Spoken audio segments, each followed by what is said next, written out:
The transfer portal is on fire. The transfer portal, oh baby, that house is completely on fire. You would think that once we got out of this initial transfer portal period where things open up, you think that things would calm down in a sense. But no, no, we had the things that happened with Nick Saban retiring, which led to a cascade effect on our college football environment, and that is being reflected in that transfer portal. So here we are, couple of weeks after this season has come to an end, at least for the 2023-2024 college football season. And yet here we are, still some key footnotes in the college football world. So we're going to talk about that here tonight. We're going to take some time to definitely talk about that transfer portal. We're definitely going to get into that. Maybe we give some thoughts on a couple of blue chip players that are in the portal right now and talk about where it would make sense, not where I think that they would go, but where it would make sense in regards to where we think they should go, right? It's where I think it would make sense, not necessarily where I think they'll end up going to, right? So we're definitely going to get into that transfer portal here tonight. But I also want to have a little bit of fun. We're hearing some rumblings about an elite subdivision within college football. Definitely want to talk about what that looks like. And I definitely want to give you the details on that.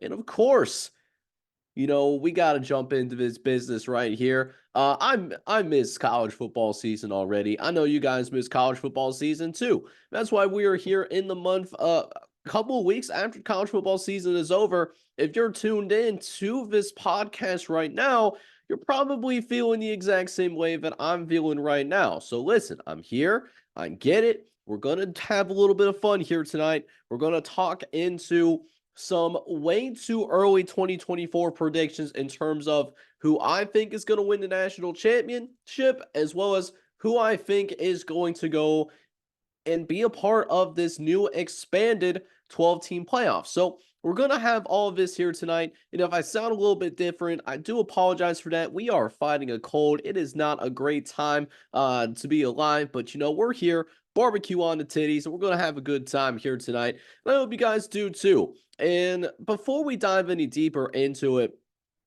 I would really appreciate it from the bottom of my heart if you did a couple of things for me. Smack that like button. Smacking that like button, what that shows is that, one, you actually enjoyed this podcast here on YouTube, and I definitely appreciate that. But then duly, also, hitting that subscribe button, you can join our little college football community that I'm trying to build here on YouTube.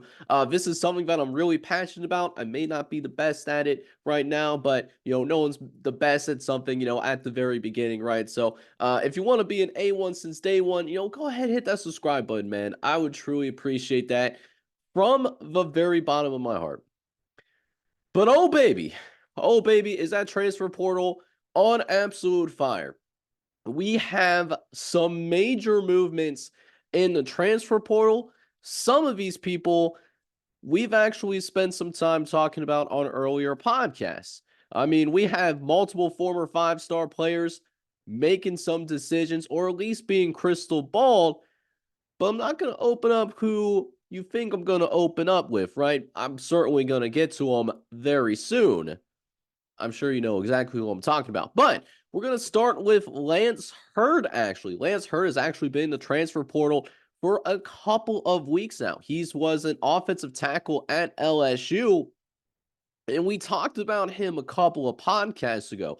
We talked about how I think it would make sense for him to go to Texas, or maybe Ole Miss could be in that dark horse conversation in terms of Lance Hurd. Well, 247 Sports, as of 5 o'clock Eastern on the 18th, that is when I'm recording this podcast, well, we do have a crystal ball announcement. It seems that Lance Hurd is looking to go possibly to Tennessee. That's where the crystal ball is going to. This would be a massive pickup for the Tennessee Volunteers. You can never have too many quality offensive linemen. And Lance Hurd, he is a quality offensive lineman. This is a guy, as a true freshman, mind you, who played in 12 games for the LSU Tigers. He did opt out of the bowl game, did not play in that Ruel-Quest Bowl against Wisconsin, but did play in all 12 of LSU's regular season games.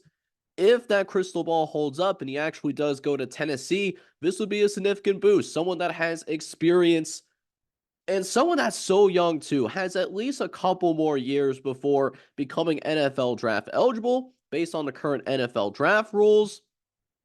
We have a kid that has a full year of SEC starting experience. So if that holds up, that's a really good pickup for the Tennessee Volunteers to help beef up that offensive line because they are going to have a new quarterback next year. And this new quarterback, he showed some things in that bowl game against Iowa, but still going to be overall a little inexperienced. So to have as good of an offensive line as you possibly can, that's a very good sign. So love this pickup for Lance Hurd, if that makes sense. But a couple of other five-star kids are in here as well. And probably the biggest piece in this transfer portal, who I would personally have as the number one player in this transfer portal, he is Caleb Downs. True freshman. He is that boy. He is that guy. Five-star player, started as a true freshman at the University of Alabama, which is an accomplishment in itself. Well, he accomplished a lot. I could rattle off a couple of things, but he was a guy that was a freshman All-American, right? So that's a big deal in itself. And not only that, as a true freshman, he is a first-team All-SEC guy as well. So needless to say, you don't need much introduction. This kid can absolutely play. And Caleb Downs might be going to one of Alabama's rivals in terms of caliber of program. This is a Georgia kid. He is from the state of Georgia. And right now, he is crystal ball to the Georgia Bulldogs. Georgia was very close to winning a national championship last year. They were an SEC championship win away from being in that college football playoff. Possibly would have been one of those things where Georgia would have been favored against every team in the college football playoff this year, but they didn't earn the opportunity to be in there. The other four teams did. Caleb Downs could put them over the top potentially. This is a very talented team, and Caleb Downs could be someone that should start right away in that Georgia defense. So if that crystal ball holds, this would be a huge pickup for the Georgia Bulldogs for Caleb Downs. But that is not the only notable Alabama kid that is leaving this transfer portal, because we do have a little bit of a mini exodus. We talked about several Alabama players in this transfer portal. I mean, the five-star kid, Caden Proctor. Caden Proctor was somebody that was seriously considering Iowa. This is a kid that was picking between Alabama and Iowa, and he chose to go to Alabama. He believed in the development that he could get his ability and chances to get to the NFL. But with Nick Saban retiring and maybe Caden Proctor is feeling a little bit homesick, or one of those things where he went to the University of Alabama because of the head coach and not because of the university institution himself, he might be looking to come back home. Caden Proctor, one of the best offensive linemen in the class of 2023. Well, he's crystal ball to go back home. He's looking to go to the Iowa Hawkeyes. At least that is what the crystal ball says as of right now. This would make a lot of sense personally, given that he is an Iowa kid. So that definitely makes some sense. And Iowa is prideful of the offensive linemen and tight ends that they develop for the NFL. So, Caden Proctor, I'm sure, is going to be an NFL caliber player, at least at some point someday. But like I said, other Alabama players, well, they're going to be in the transfer portal as well. We got quite the bevy of guys. Now, some of these guys did not play very much. Some of these may be depth pieces, but these are players that, could be contributing pieces on other teams. For example, Shaz Preston. Shaz Preston was a 4-star at Alabama. He entered the transfer portal actually back on January 3rd. He's going to go to the Tulane Green Wave, so he's not going too terribly far. And he was a guy that was mainly a special teams piece / maybe got into games when there were some blowouts being dealt on the football field. He played in 5 games this year, didn't have any stats recorded, but he was a former 4-star kid, got downgraded to 3 stars. He's going to Tulane. Jake Pope, another Alabama kid, he's another 4-star guy as well. or at least when he came out of high school. But he is being downgraded to 3 stars. Now, he didn't record any actual stats, but he did spend some time on special teams. So he does have special teams experience. He is committed to go to another school. He's going to Georgia. So interesting decision there, knowing that Jake Pope, he committed earlier than Caleb Downs, or at least he's crystal balled. So let's say Caleb Downs holds up. Does Jake Pope remain in Georgia? He is a Georgia kid, or does he open up his transfer portal once again? He could do that if he wanted to. Just a very interesting situation that could be a secondary effect of Caleb Downs actually going to Georgia. Speaking of that Crimson Tide defense, Kendrick Blackshear, he entered the transfer portal on the 8th of January. He's a linebacker that also got downgraded to 3 stars. Actually has some playing time. He played in 8 games this year, did record a forced fumble and a forced recovery in 8 games played. He has 1 more year of eligibility left. He's looking to go to Texas to enforce that front 7. So a lot of teams in the SEC getting some depth where Alabama might suffer a little bit. Granted, Kalen DeBoer, even with these transfer portal losses, we have to note that this is going to be the most talented roster that he is going to inherit in his coaching career, right? So it's worrisome, but it's not that worrisome. Kalen DeBoer just knows how to win. He is a winner after all. Now, outside of Alabama, Alabama is certainly not the only school that is having some problems in the transfer portal right now. There is a few other players of note. December 27th, this kid entered the transfer portal, and it's Clay Millen. He was a quarterback at Colorado State, actually committed originally to Nevada. But after a year in Nevada, he transferred to Colorado State. He's been there for the last couple of years, and Clay Millen just hasn't really lived up to that 4-star designation that he had as a high school senior. He did start many of the games in his freshman redshirt campaign, but this past season he only played in 1 singular game. He threw for 100 yards and an interception, so Clay Millen couldn't stand out in the Mountain West, and Colorado State's didn't go to a bowl game either. You would think that he would be going down to maybe the FCS level, but instead he ends up going to Florida. He has a couple years of eligibility left, but just a very intriguing decision, to put it nicely. Considering Clay Millen couldn't stand out in the Mountain West, I have a hard time believing that he would find further success in the SEC. I'm really not sure what the logic is behind the decision, to be honest with you. For KJ Wallace, however, KJ Wallace, I can understand his decision making. KJ Wallace, corner from Georgia Tech, he entered the transfer portal on the 29th of December. Well, he's going to go to UCLA, and this is a good pickup for the Bruins in the transfer portal. He's played in 13 games. He got an interception, got a sack, got 7 pass breakups, knows how to play some quality football. Plus, he's got multiple forced fumbles.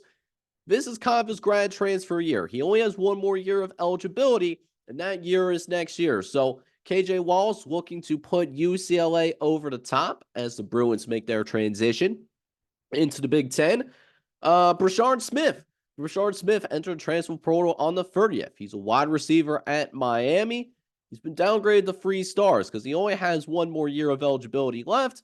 And in his 3 years of playing college football, he really hasn't been that big impact player that Miami thought that they were going to get. Just this past year, he did play in all 12 games, but only recorded 22 catches, 263 yards, couple of touchdowns. It's not bad, but it's not great necessarily. Well, last year, going to SMU going to be in the same conference as Miami. So did not look too deep into schedules for many teams for next season, but I'm really interested if SMU and Miami are playing next year. See if Brashard Smith could possibly get that revenge game. That would be really something else in terms of storylines if you follow SMU or the University of Miami. Rounding out some of the initial Notable news in terms of blue chip players in the transfer portal. These are 4 or 5-star guys that I'm talking about. Darius Clemens was on that national championship game at the University of Michigan. However, did not play very much. While he played in 11 games, he didn't see significant time on the field, right? He only recorded 3 catches the entire year. But he still has a couple of years left. He's a redshirt sophomore. He's going actually out to the West Coast, going to play in Oregon State. And Darius Clemens, we certainly applaud that, looking to get some extra playing time in a pretty beautiful area. Been around Corvallis like this past summer. It's a really nice area. Went up to Corvallis as like a side trip when we were out for the the U.S. Trials for the World Championships in track and field, like on the way to Eugene. So really nice area in Oregon State, and they're going to get a nice player here in Darius Clemens. Rounding out some of the notable transfers, got Parker Brailsford of Washington, former 3-star guy, but he was upgraded to 4 stars in 247 Sports. Really good reason why. He appeared in all 15 games as Washington nearly won the national championship.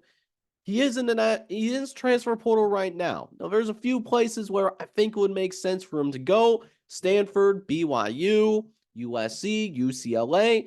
Those 4 schools out on the West Coast. If he's looking to remain closer to home, he is a Arizona kid. Parker Brailsford could look at those places, or possibly look at Utah. I think Utah would make the most sense, just because Utah is going to the Big 12. They're gonna get Cam Rising back, and I think Cam Rising could help Utah make their first college football playoff next year. If he can remain healthy, I think Utah is a team to watch out for in 2024 in terms of making the playoff. Yeah, but yeah, Parker Brailsford looks like an interesting player for sure. We do have Brayden Dorman. Brayden Dorman is a 4-star from Arizona. He's on the Arizona Wildcats. He didn't play last year. He was in the transfer portal. He did withdraw his name. So a nice depth piece for the Arizona Wildcats. Would assume that he would back up Noah Fifita this next season if Noah Fifita chooses to remain at the University of Arizona. Nothing is guaranteed in this world of college football, but one of Arizona's recruits is not going to stay at Arizona, though. Denman Williams, he is a 4-star player in the class of 2024, was originally committed to Arizona. Well, he's looking to follow Jed Fish up to Seattle because he is crystal ball to Washington. So looks like that's where he's likely going to go. But that's going to wrap up some of the transfer portal updates, at least for right now. Let me know down in the comments section what you guys are most surprised about, what you have seen in this transfer portal so far, and what some of the more agnostic, more casual fans like to use that O word, but I always like to call it as this longer period of time that we have to go without meaningful college football games in between those 2 moments, right? And that's what we are in. There really is no O word per se, at least not in my opinion. Speaking of that comment section, this is a really good time for you guys to ask me, any burning questions or opinions that you want to give, that you want me to give, that's in terms of anything that is college football related. So if you have a question that, you have on the back of my mind, you're just curious of what my opinion would be, definitely let me know down in that comment section. I will certainly include that in a future podcast. But we might be seeing a new divide here in college football soon. We're starting to enter in a brand new era in terms of, Nick Saban retiring. We're also seeing the expansion of the college football playoff, NIL, and the transfer portal becoming more prevalent. And what we have seen through these last few years, and while I am a supporter of NIL, I'm a supporter of these student athletes, getting their fair cut of revenue, because these schools do make quite a bit of revenue, especially college football and college basketball players. I do support, the transfer portal, because we're talking about 17-year-old kids. And sometimes 17-year-olds, they don't make the best decisions. It happens. So I'm a supporter of the transfer portal, but what is evident in the last few years is that we kind of need a new reworked model for not just college football, but potentially in college sports itself. We're at a point where it's becoming abundantly clear that college football is simply a different animal than many other sports. So there's always been this growing idea of someday maybe having a college football commissioner that just handles the college football aspect of college sports. So, like, for example, if like Stanford and Cal want to go play in the ACC for football, that's fine and dandy. But, for other sports, like, would it make sense for cross country to travel to Miami for a cross country meet for an ACC championship one day? It's stuff like that. So I say all this because I was sprucing around on the internet, just minding my own business, and I come across this article from the Washington Post. Now, this article, if you want to read the entirety of the entire article, I'll try to remember to have it in the description or as like a pinned comment, like one of the two, like either or. So to just kind of summarize it and to kind of give my opinion on what I think of this proposal. So, actually, in early December, so this was in last month. So, the new NCAA president, Charlie Baker, he pitched a new subdivision for college sports, just in general. This would be this new subdivision. This, think of like your elite programs as kind of having a more formal divide between Power Five and Group of Five. Think of it like that. We have a informal divide. We see how the ACC or like the Big 12 is given more respect in the polls than like the Sun Belt or the American Conference. That's an informal divide by sports media.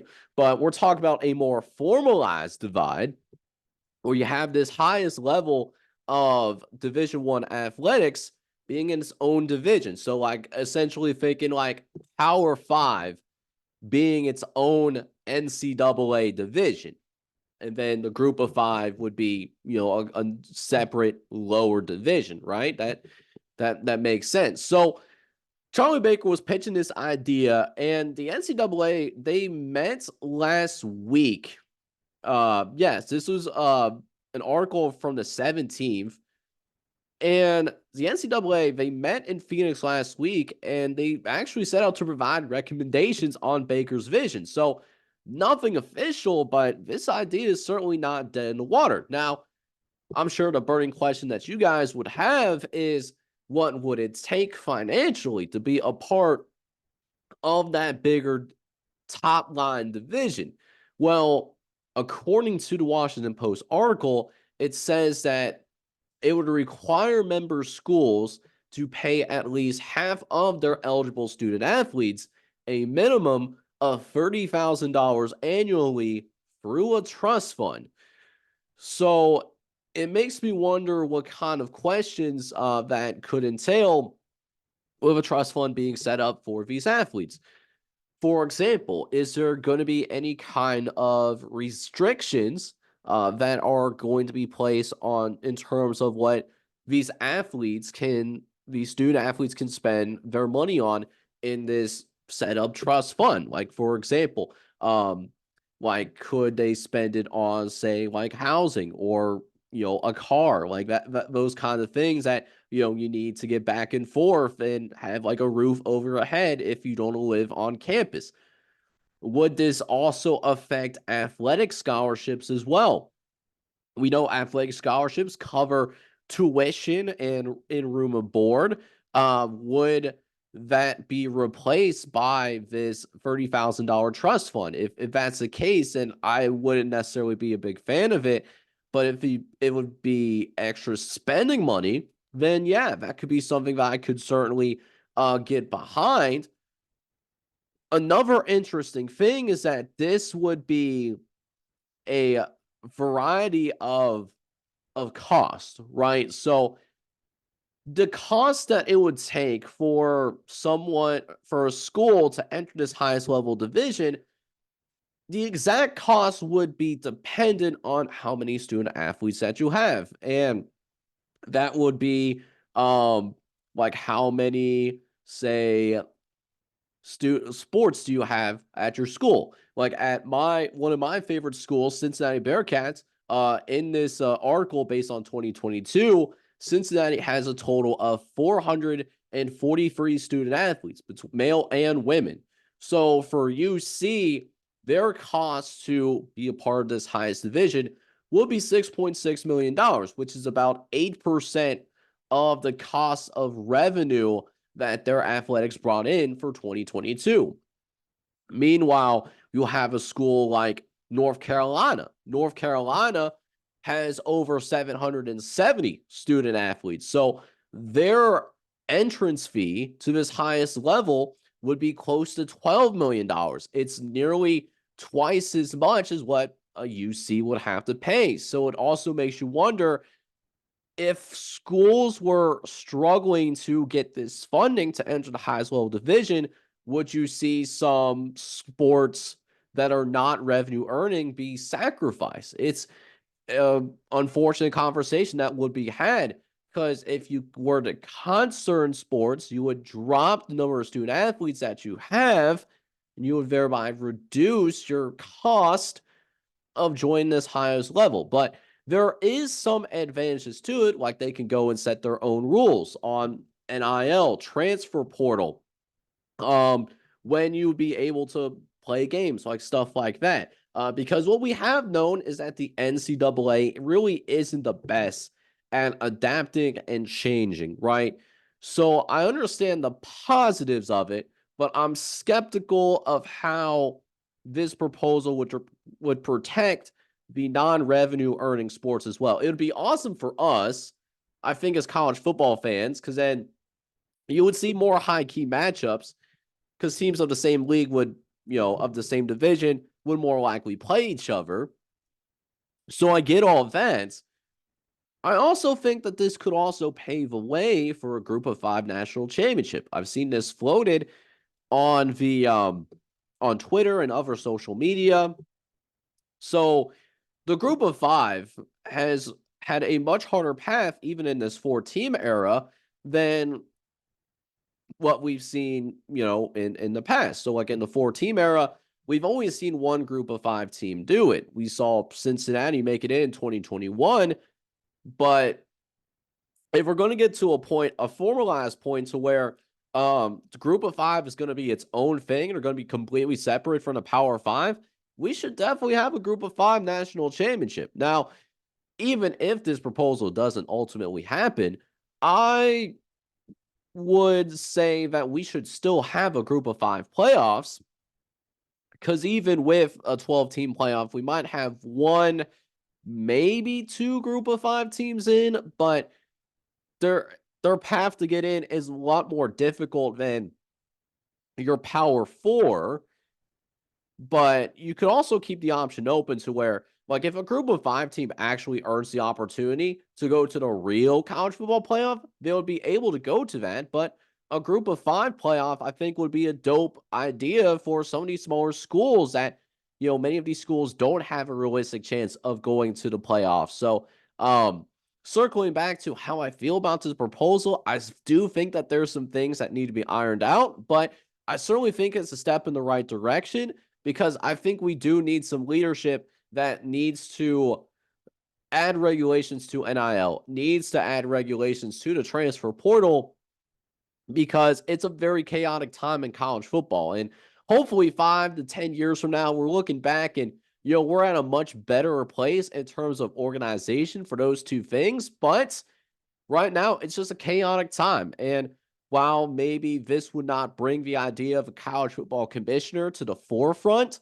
indirectly, I do hope that eventually we get to that point where we see more organization, and that way the sport would be in an overall much better place than where it's at right now, at least as I'm recording this tonight.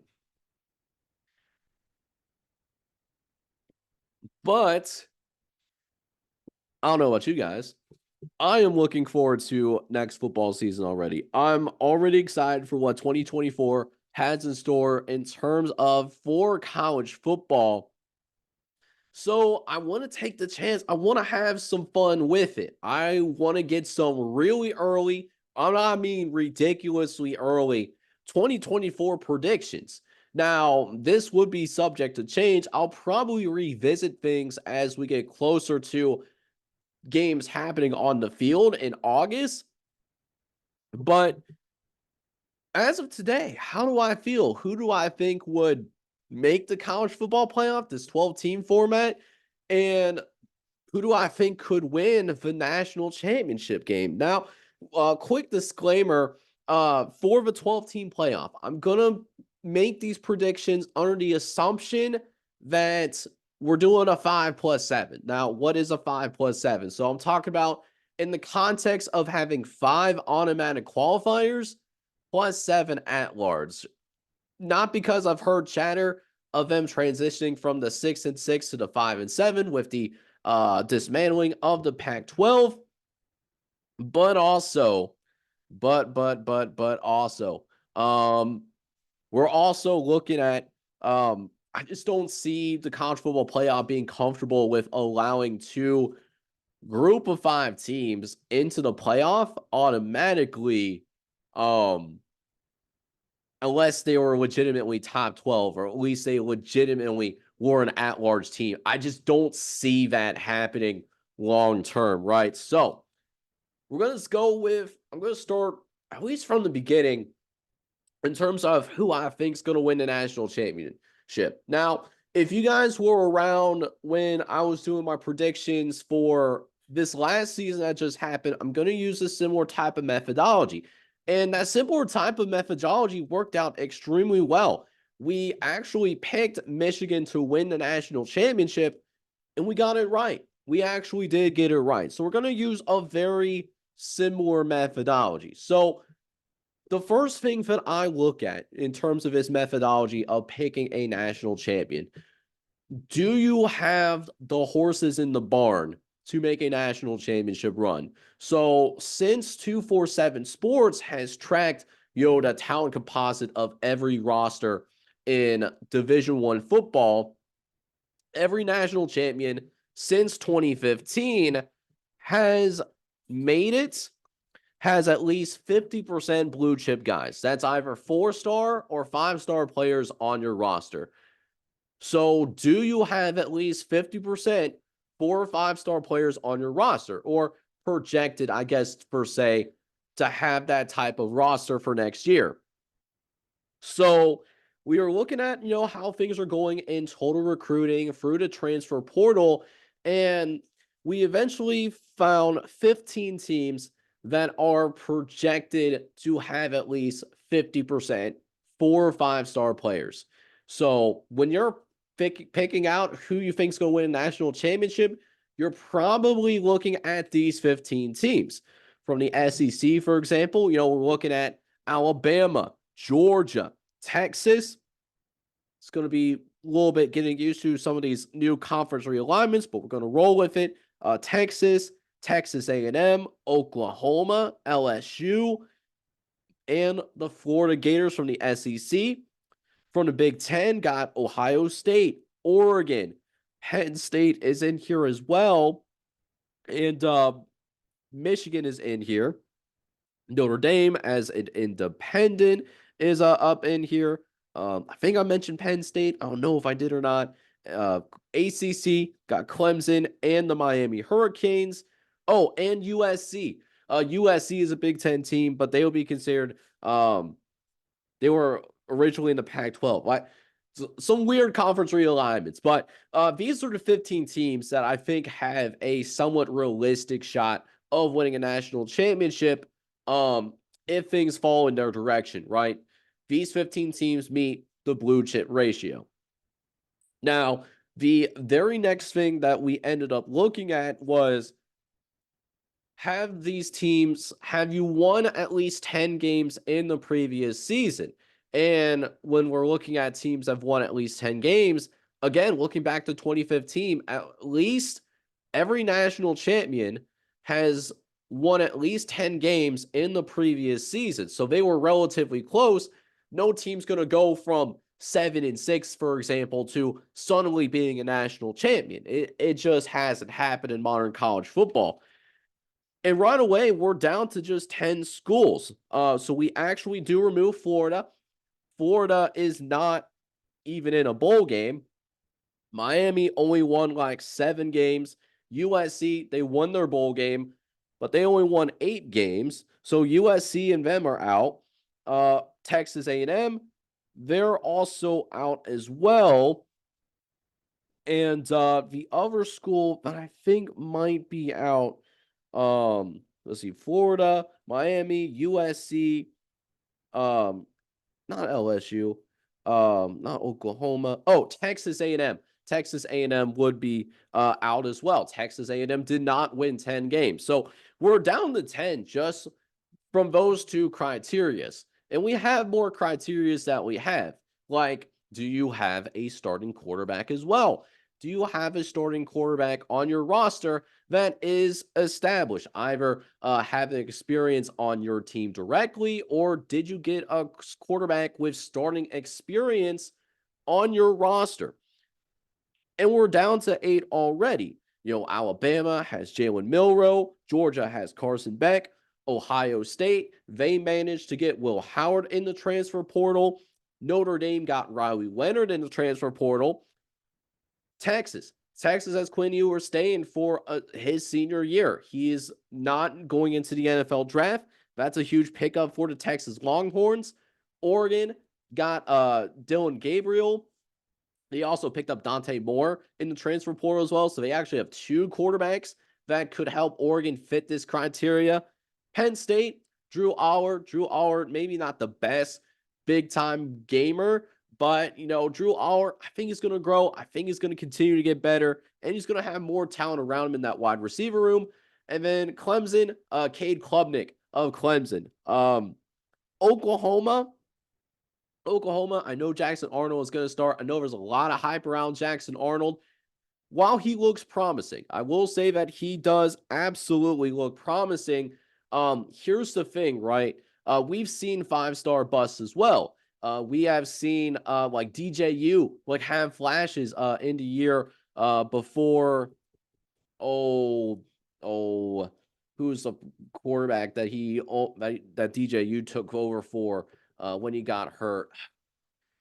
Trevor Lawrence. When Trevor Lawrence got hurt, DJU took over in the COVID year, looked excellent, and then we saw him actually start. Didn't really live up to expectations. Jackson Arnold could be the next big thing in Oklahoma, but we truly don't know that until he gets a significant playing time. So that's why I left Oklahoma off. And for Michigan, I have no idea who's going to start for Michigan. JJ McCarthy did declare for the NFL draft.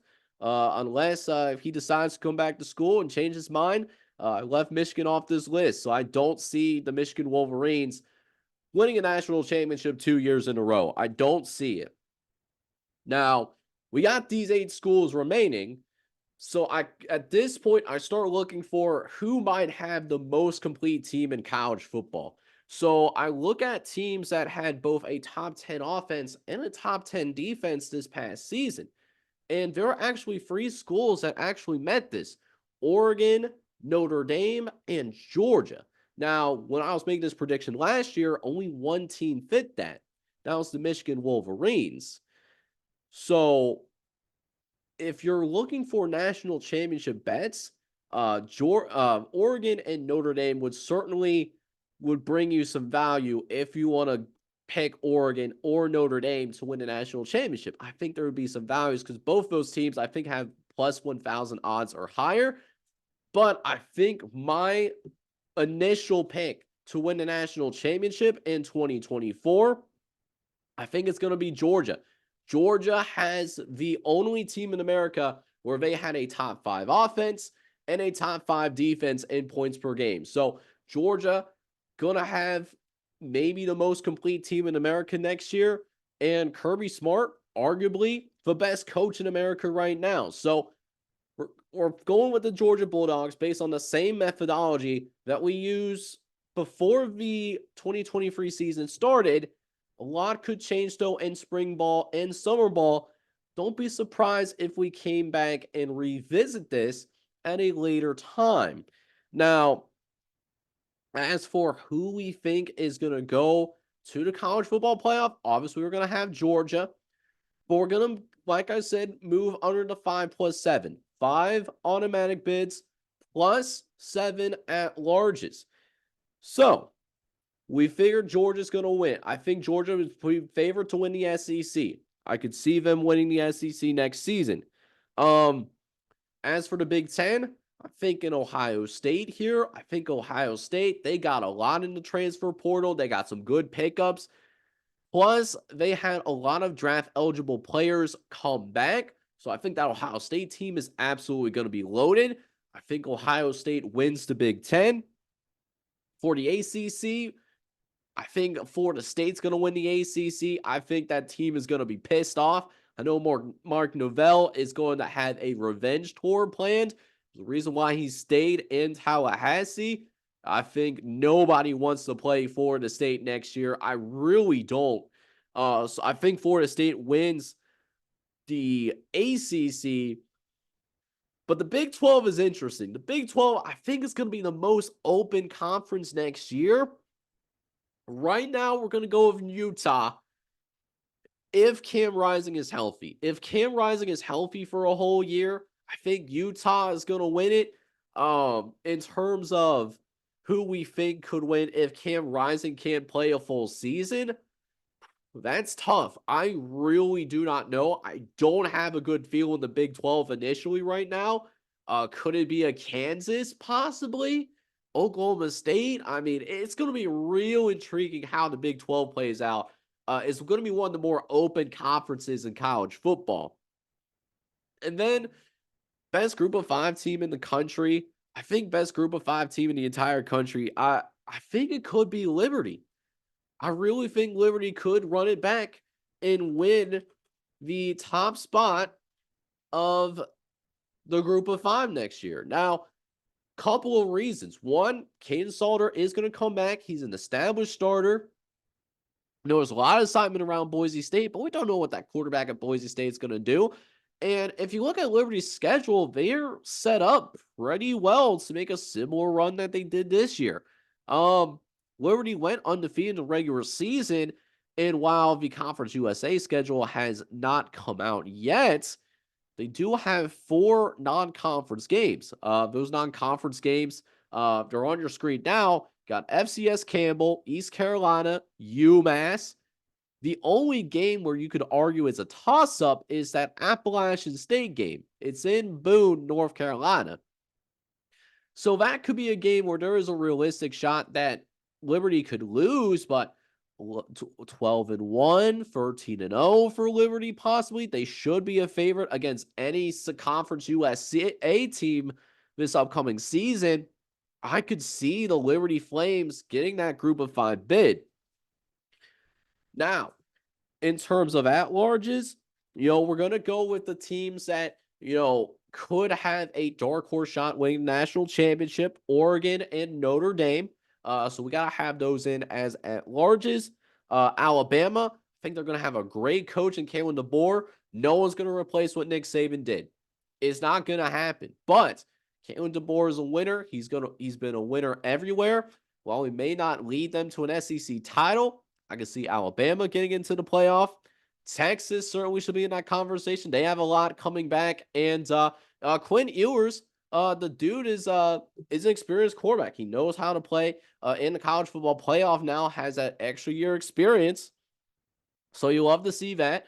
Penn State, I think Penn State is a big benefactor of the 12-team playoff. They've been the 3rd best division team in the Big Ten East for quite some time. And now the divisions are gone. Penn State, they still might be the 3rd or 4th best team in the Big Ten. That honestly might be enough to get in. So I could see Penn State get in as like a 10-2 or 9-3 type team. And then to round out the group, I think Clemson could get in. And I think Miami, they could take a step in the right direction with Cam Ward, maybe not to win a national championship, but we really like the idea of Cam Ward helping Miami get to that 9 to 10 win threshold. That could be enough to make it to your college football playoff. So those are the 12 teams that I have as of right now. Let me know down in the comments section what you think. Who would be your 12 teams? I didn't put them in any particular seeding. I'm not gonna worry about that. I'm not worried at all. But I am curious to see what 12 teams you would have in your college football playoff as of today for next season. That is going to wrap things up. I don't want to have nearly as long a podcast as what I normally would. One, because I'm not feeling great. Like you could probably hear it in my voice. We're fighting through it. Shout out to the cold medicine for keeping me upright. I really do. I do want to use this opportunity to kind of be more mailbaggish over the course of the winter and into the spring and summer. So if you have any questions again that you want me to answer, you have a question for me, hit me up down in that comment section. I would truly appreciate that from the bottom of my heart. But I'm going to sign out for tonight. We got to go get some more cold medicine, all this good stuff. Hope y'all are staying healthy and taking it easy.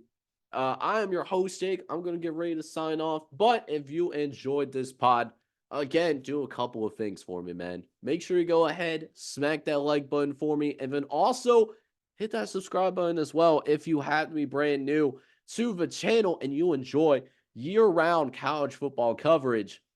But yeah, this is Jake on the mic signing off. I'm hoping you guys are all out there having a good one. Take care, everybody.